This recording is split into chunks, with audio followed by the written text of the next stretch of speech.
हमारे छठी विधानसभा का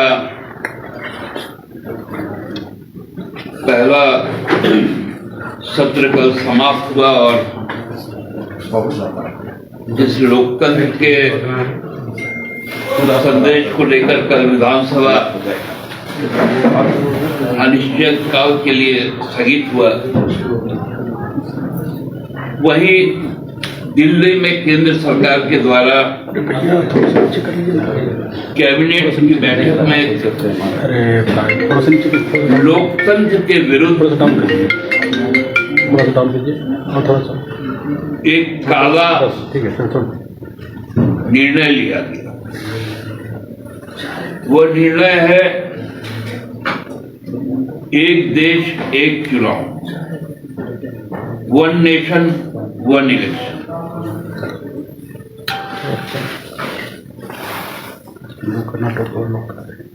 1950 के 26 जनवरी को बाबा साहब ने जब संविधान को हम लोग आत्मसात कर रहे थे, तो उन्होंने अपने वो ऐतिहासिक संबोधन में जो अंत किया था, वो आज भी जो भी लोकतंत्र पसंद लोग हैं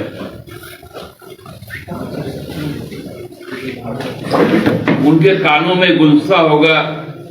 उन्होंने एक आशंका जताई थी कि यह देश कहीं सामाजिक लोकतंत्र को खोकर अधिनायकवादी ना बन जाए और तानाशाही देश ना बन जाए।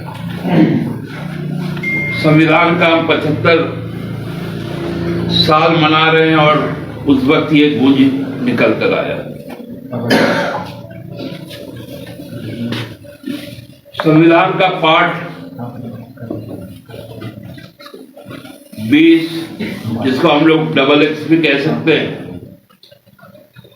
उसके 368 आर्टिकल 368 में कहा गया कि संविधान के ढांचे में, संविधान के संशोधन में एक तो कोई मूलभूत परिवर्तन नहीं होगा, लेकिन यदि होता भी है तो वो 2/3 सदस्य जो संविधान के तहत लोकसभा और राज्यसभा है, उस सदन से पारित होना चाहिए और उसका रेफरेंडम राज्य के 3/4 राज्यों के द्वारा होना चाहिए। लेकिन हमने जब कैबिनेट का प्रस्ताव देखने का काम किया तो उसमें ये 3/4 तो छोड़ दीजिए, 75% तो छोड़ दीजिए, 50% भी आवश्यकता नहीं हो। यह पहला खतरा।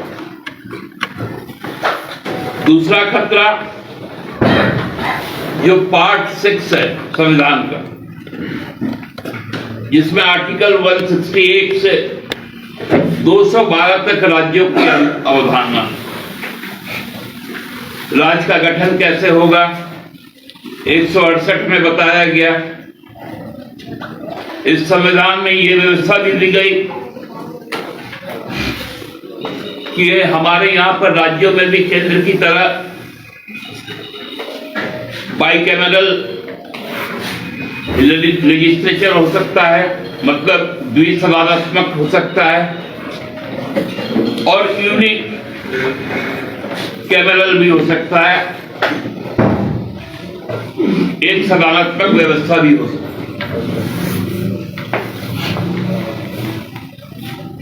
यहां बहुत स्पष्ट है कि आर्टिकल 333 कहता है कि कम से कम एक राज्य में न्यूनतम विधानसभा की संख्या 60 होनी चाहिए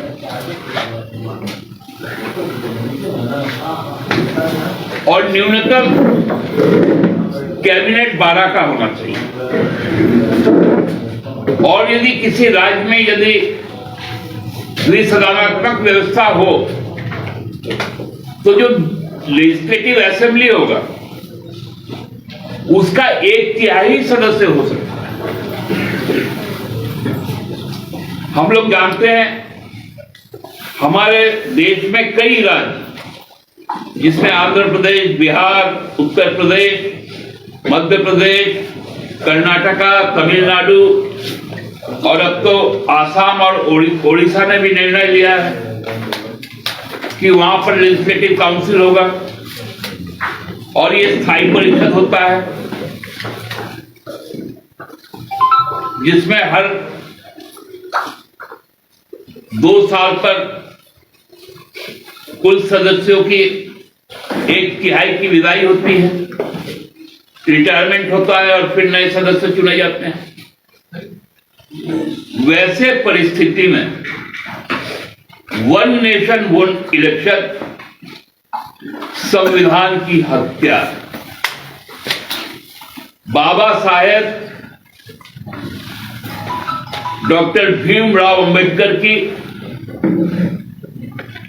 भारत गणराज्य की परिकल्पना की हत्या है।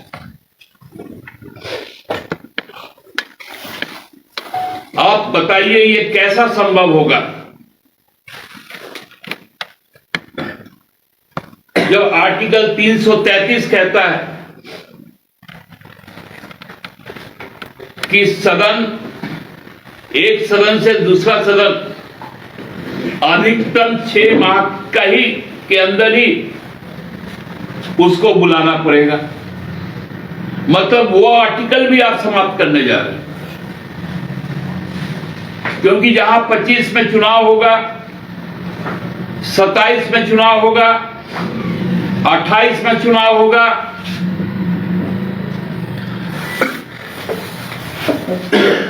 क्या है उन राज्यों का कार्यकाल 6 महीने का, साल भर का, 2 साल का होगा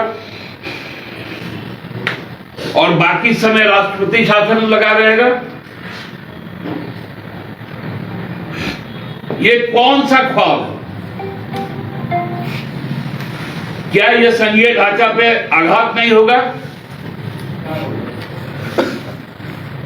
जो हम लोग कोऑपरेटिव फेडरलिज्म की बात करते हैं, केंद्र राज्य की बात करते हैं,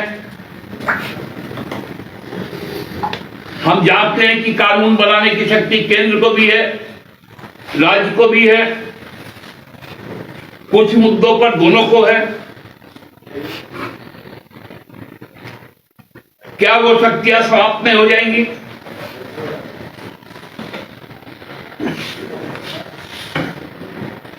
कौन गारंटी देगा? आप ही ने महाराज को तोड़कर, चलती हुई सरकार को तोड़कर दूसरी सरकार बना ली। मध्य प्रदेश में चलती हुई सरकार को तोड़कर दूसरी सरकार बना ली। मध्य प्रदेश में चलती हुई सरकार को तोड़कर दूसरी सरकार बना ली। क्या क्षेत्रीय पार्टी को समाप्त करने की यह साजिश नहीं है?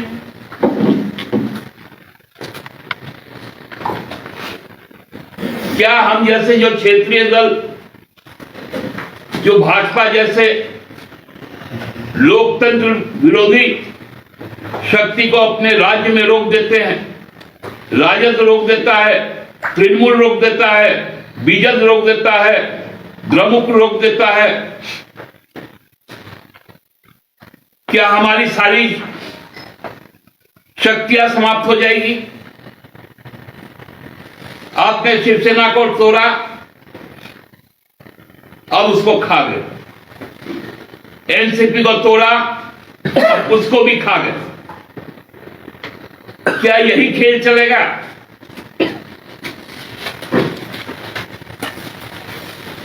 हमको लगता है बहुत भयानक अंधेरे की ओर हम लोग जा रहे हैं और ये पूरी कार्रवाई भारत के बुनियादी सवालों से मुंह मोड़ने के लिए।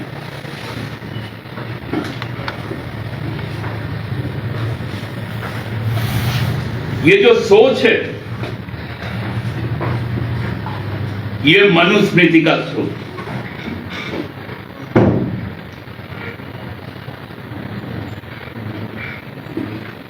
उनकी जाति श्रेष्ठता की सोच है, सत्ता श्रेष्ठता की सोच है। क्योंकि 2025 आरएसएस का 100 वर्ष है।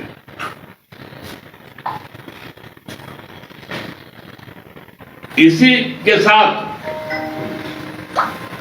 इनकी जो प्रवाह है वो आगे बढ़ रही है। हमने तो अपने राज्य में उस प्रवाह को रोका है। हमको लगता है कि आज जरूरत है जहां पर भी लोकतंत्र के पहरेदार हैं वो आज एकत्रित हो जाए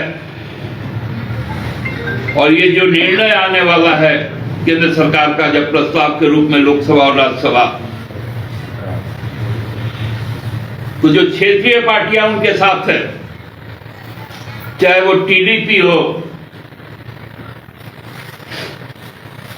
चाहे वो लोजपा हो,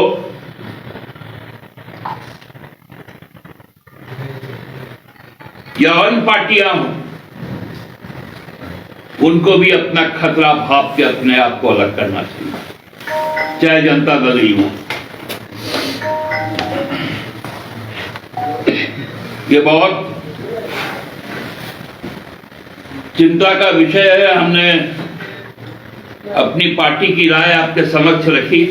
बहुत बहुत धन्यवाद। बीजेपी में रविंद्र राय जी प्रेस कॉन्फ्रेंस करके कह रहे थे झारखंड में जंगल राज वाली स्थिति हो गई है, अपराधी बेलगाम हो गए हैं, उग्रवादी घटनाएं बढ़ रही है। अब देखिए, रविंद्र राय बेचारे, मैं उनको बेचारा इसलिए कह रहा हूं,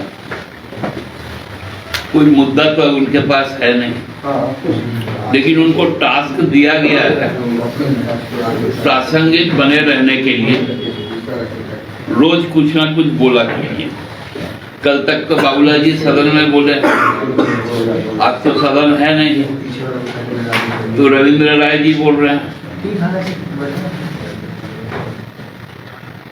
तो इसलिए ऐसा भी नहीं, अखबार में और आपके चैनल में हम लोग चाहेंगे कि उनकी भी बात थोड़ी बहुत रखी जाए।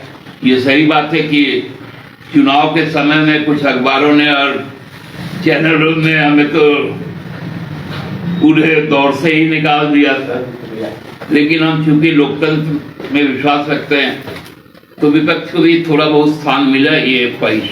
लेकिन सवाल तो उन्होंने जो उठाया है जंगल राज, कानून व्यवस्था और चकरदर चाईबासा वाले इलाके में जिस तरह से सेंधरा हो रहा है, उसको लेकर उन्होंने उठाया। राज्य के 24 जिले को सेंसिटिव घोषित किया गया है। देखिए, ये एसओपीज है जो स्पेशल ब्रांच ने जारी किया, क्योंकि बहुत सारे नवनिर्वाचित विधायक भी हैं। जो भी जंगल पहाड़ का दुर्गम इलाका है उन जगहों के लिए एसओपीज है कि सब सावधानी से मूवमेंट करें। ये एक प्रोसीजर है, इसको उसी की तरह से। प्रधानमंत्री जी केंद्र और राज्य के संबंध में ठीक ढंग से रहे, उसको लेकर बैठक कर रहे हैं मुख्य सचिव के साथ। अब यही तो अधिकारी ही संभालेगा ना। राजा को क्या चाहिए? मंत्री। सेक्रेटरी का भी एक हिंदी में शाब्दिक अर्थ मंत्री भी होता है। तो अब प्राइम मिनिस्टर चीफ सेक्रेटरी से बात करेगा,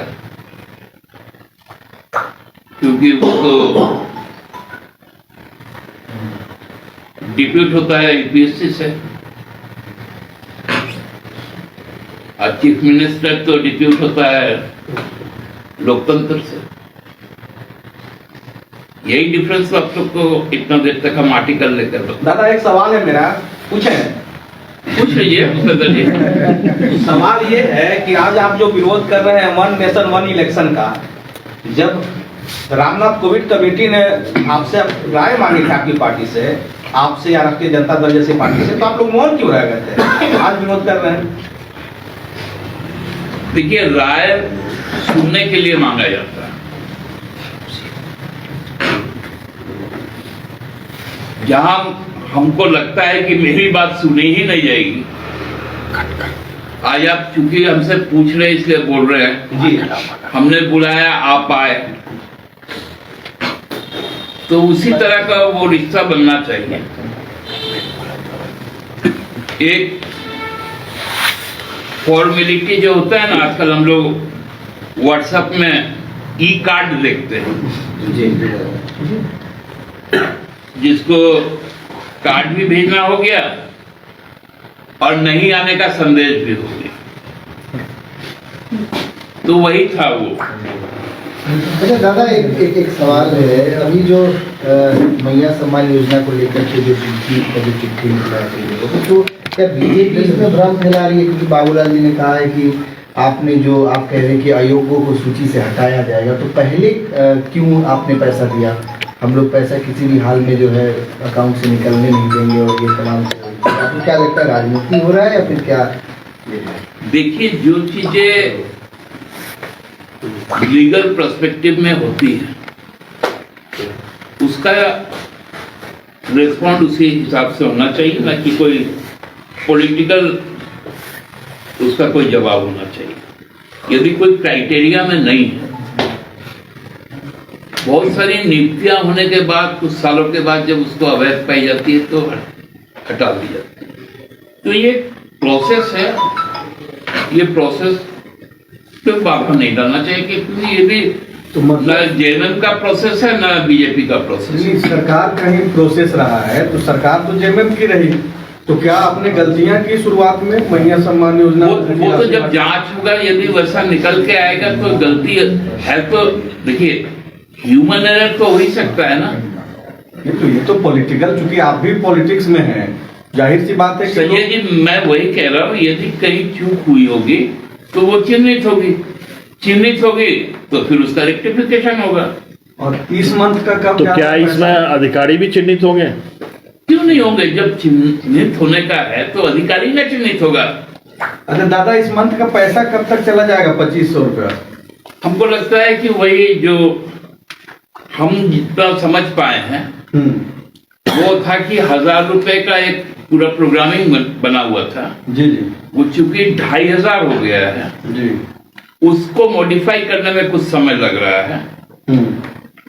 तो कहा गया था कि मतलब एक हफ्ते के अंदर ही, मतलब 18-19 के अंदर ही चल जाए। वो हर महीने की 15 तारीख था उसमें, हर महीने की 11 तारीख था। 11 तारीख। तो चूंकि 1000 वाला ही था, फॉर्मेट बना हुआ था बैंक अकाउंट में, वो 2500 हो गया है।